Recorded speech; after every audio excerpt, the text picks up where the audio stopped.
మరి మన జీవితం ఎలాంటిది తెలుసండి? ఒక సీమలాంటిదండి జీవితం.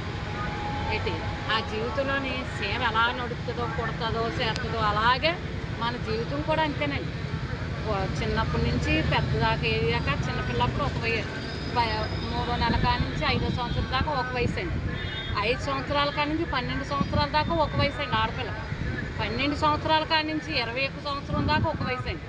అత్తగారింటికి వెళ్ళాక ఒక వయసు, పెళ్ళయ్యాక ఒక వయసు అండి, అత్తగారింటికి వెళ్ళాక ఒక వయసు అండి, పిల్లలు కన్నాక ఒక వయసు అండి, పిల్లలు పుట్టాక ఒక వయసు అండి, అలా చదివించి సంసారాలు చేసి పెళ్ళిళ్ళు చేశాక ఆడపిల్లలకి బతుకులు బాగోలేకపోతే ఒక వయసు అండి. అదే అల్లుడు మంచోడు అనుకో గొడవ లేదండి, అల్లుడు మంచోడు కాపాడాడు అనుకో ఆ పిల్ల వచ్చి తల్లి దగ్గర పెడుతుంది.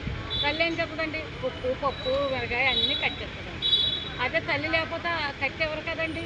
అందుకే ఆడపిల్లని కన్న వాళ్ళం ఎవరైనా కూడా చాలా జాగ్రత్తగా ఉండాలండి. నేను నాగలక్ష్మి గారిని నా అనుభవంతో చెప్తున్నానండి. ఆడపిల్లలతో ఉన్నదాన్ని కాబట్టి చాలా జాగ్రత్తగా ఉండాలి.